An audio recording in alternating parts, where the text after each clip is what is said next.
I always wanted to be a dad. I used to imagine what it would feel like to see my kid's face for the first time.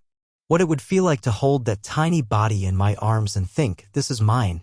So when my wife, Emily, told me she was pregnant, I cried. Yeah, I actually cried. In the middle of the kitchen. Like a complete idiot. I didn't question it. I didn't even hesitate. I just pulled her into a hug, kissed her forehead, and whispered, "We're gonna be parents." God, I wish I'd known then what I know now. The first few weeks were magical. Emily was glowing. She started planning names. She bought baby socks. I was building a crib with my dad in the garage, like some picture-perfect suburban cliché. Then came the doctor's appointment. Not hers. Mine. You see, I had this weird pain down there, nothing big. My buddy Dave, who's a urologist, told me to get checked just in case. So I did. The doctor ran a few tests, scheduled an ultrasound, and said, "It's probably nothing." I laughed. Told him I had other things to worry about, like becoming a dad. Then came the call. "Brian, we got your results. You should come in." I remember thinking, what the hell kind of tone is that? But I went. Sat down in his office, still with baby names spinning in my head. Then he said it. Straight-faced. No sugarcoating. "You're sterile." I blinked. "What do you mean I'm sterile? You can't have children, Brian. Your condition is congenital. You were born this way." I laughed. Honestly, I thought he was joking. "My wife's pregnant," I said. "She just told me." He didn't laugh back. He just stared at me and said, "Then the child isn't yours." I walked out of that clinic in a fog. Everything felt distant, like I was underwater. I didn't go home. I drove. I didn't know where. I just kept driving. 4 hours. Her smile kept flashing in my head. That little tear she faked when she told me. The way she touched her belly like she was already a mother. I wanted to throw up. When I finally walked through the front door, she ran up to me with that glowing face. "Babe, where were you?" "I made lasagna." I interrupted her. "Is it mine?" She froze. What are you talking about?" "The baby. Is it mine?" She went pale.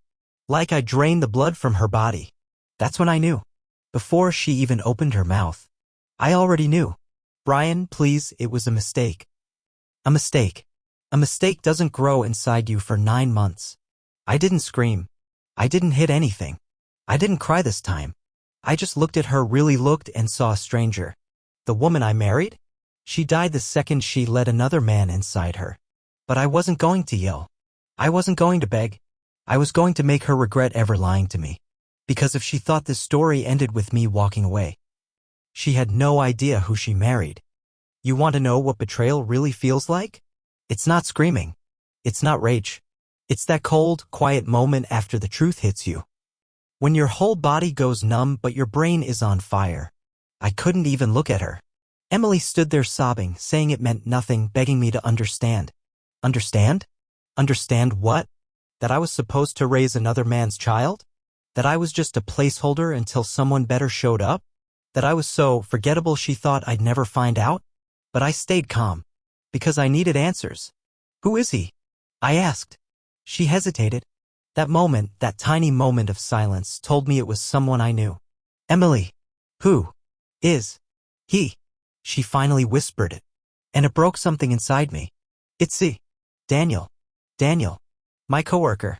My friend. The guy I played poker with every Thursday. The guy who stood next to me at our wedding, not as my best man, but close enough. I remembered the jokes they used to make. How well they got along. How she used to say, "He's so funny, babe, you should be more like him." And I laughed. Back then I laughed. What AF ****ing idiot I was. The next morning I called in sick. Sat in my car outside Daniel's apartment for 3 hours. I didn't go in. I didn't want to punch him. I wanted to watch. I needed to see who he really was. He came out around noon. Hair wet, probably just showered. He looked normal. Relaxed. Like he didn't just destroy a family. He got in his car and drove off. To the gym. Then a coffee shop. Then the part that nearly made me lose it. He pulled into a park and met Emily. I watched them hug. Not passionate. Just casual. Like this was routine. Like I didn't exist. She handed him something. A gift bag. I zoomed in with my phone. It was a baby onesie. I didn't go home that night. I didn't answer her calls. I just sat in a motel room staring at the ceiling over and over, playing one sentence in my mind. I'm sterile. It wasn't just a betrayal. It was mockery. They thought I'd never know. They thought I was too blind, too trusting, too soft. But that was their mistake. Because here's the thing, I'm not a violent man. I don't break bones. I break plans. So I made one. A slow one. A plan that wouldn't just ruin their romance, but would bury it in humiliation, silence, and consequences they'd never recover from.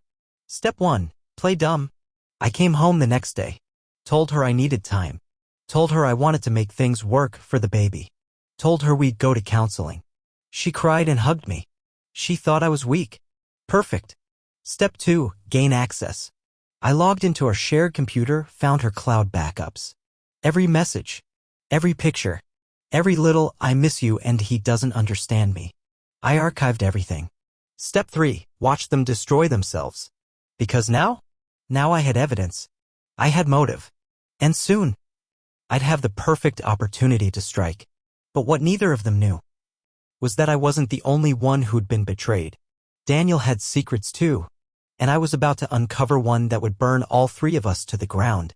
2 weeks later, we had the baby shower. Yes. I went. Yes. I smiled. Yes. I shook hands and played the perfect husband. Because revenge works better when everyone thinks you're still blind. Emily was glowing again. Our friends and family were there. Daniel too, of course. He even brought a gift. Funny. He bought the same rattle I almost picked out a month earlier. The same store. The same aisle. The same lies. But I said nothing. Because I had planned something better than violence. I had a reveal. I waited until cake time. Everyone gathered in the backyard. Decorations, gifts, stupid signs that said "Daddy's little girl." Oh, the irony. I tapped my glass and said I had a toast. Everyone here knows how excited I was to become a father, I began. Emily smiled like a fool. But something happened recently, something medical. Her smile started to fade. I found out I'm sterile. Gasps. Awkward shuffling. Eyes darting. Daniel froze. Emily turned white. And I just want to thank my wife, I continued, for letting me find out at a time like this. Because now I know this baby isn't mine. And that the man who helped make it is standing right here. I looked at Daniel. The crowd turned with me. Dead. Silence. Then chaos. Emily started crying. Daniel stuttered, "It's not what it looks like." People were whispering. Some were filming. Her parents looked like they aged 10 years in 30 seconds. I calmly raised my hand. And before anyone says anything, I added, "I've sent all the proof to your emails. Messages. Dates.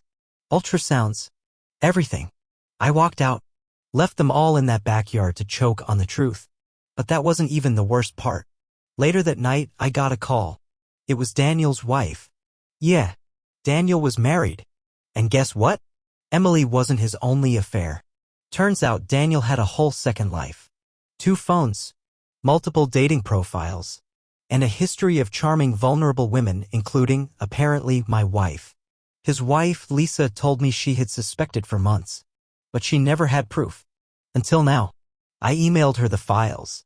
She thanked me. We agreed they deserved each other. And we would make sure they got exactly that. Meanwhile, Emily was texting me nonstop. "You embarrassed me. You ruined everything. This baby needs a father." No, sweetheart. This baby had a father. You just didn't pick the right one. I wasn't done. Because I wasn't just going to expose them.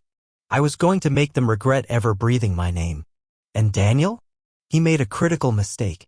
He didn't just mess with my marriage. He messed with my career. They say revenge is a dish best served cold. I served mine frozen. Let's start with Daniel. You remember, the coworker. The friend. The guy who knocked up my wife. Well, Daniel worked in the same company as me, different department, but same umbrella. He was in sales. Commission-based. Big money, fast promotions, and fragile reputation. Perfect. I scheduled a meeting with HR. Not a dramatic scene. Just me quietly sliding a USB stick across the table. Inside, explicit texts. Screenshots of him and my wife on company trips during hours he was charging as client meetings. And then I pulled out the big one. A recorded call. One of our reps had mentioned he saw Daniel leaving a client's office drunk with a woman, that woman being Emily. It happened on a night he billed the company for a client dinner and presentation. That's fraud. That's code of conduct violation. That's termination. They didn't even wait till Friday. By 3 p.m. the next day, Daniel's email was deactivated. He was escorted out of the building. His wife left him that same evening. He tried texting me once. I didn't reply. He tried calling. I blocked him. He was nothing to me now, just a pathetic footnote in a story where I wrote the ending. Emily? Let's just say her life didn't go any smoother. I owned our condo. Bought it before we married. She never went on the title. So I gave her 30 days to leave. No argument. No explanation. Just a formal notice taped to the fridge. She cried. She begged. She said she had nowhere to go. Not my problem. She tried to fight it legally. But the prenup which she laughed at when we signed saved me. No alimony. No right to the property. And since the child wasn't mine, no child support. No custody battle. No anchor. I was free. But I wasn't done yet. See, Emily had built her identity online. Influencer. Mommy-to-be. Fake smiles, baby bump updates, all the crap people eat up. So I created an anonymous account. And I posted the truth. Not cruel. Not graphic. Just facts. Before you buy baby products from @SweetMomM, just know. Her baby's father is her husband's coworker. And her husband? Was sterile. Her sponsors dropped her. Her page went dark. And I finally exhaled. It felt like peace. Not happiness exactly, but closure. But there was one last piece. One final act before I walked away from this story for good. Because while Emily was out of my life, she wasn't out of everyone's. And I had one more truth to drop at the most inconvenient time possible. I hadn't seen Emily in months. She moved in with her sister after the eviction. Daniel? Gone. Fired. Divorced. Probably hiding from whatever mess he created next. And me? I was rebuilding. New apartment. New gym routine. New woman, even someone who knew the whole story and still wanted to be with me. But most importantly, new peace. At least until the text came in. She's in labor. It was from her mom. Why she still had my number, I'll never know.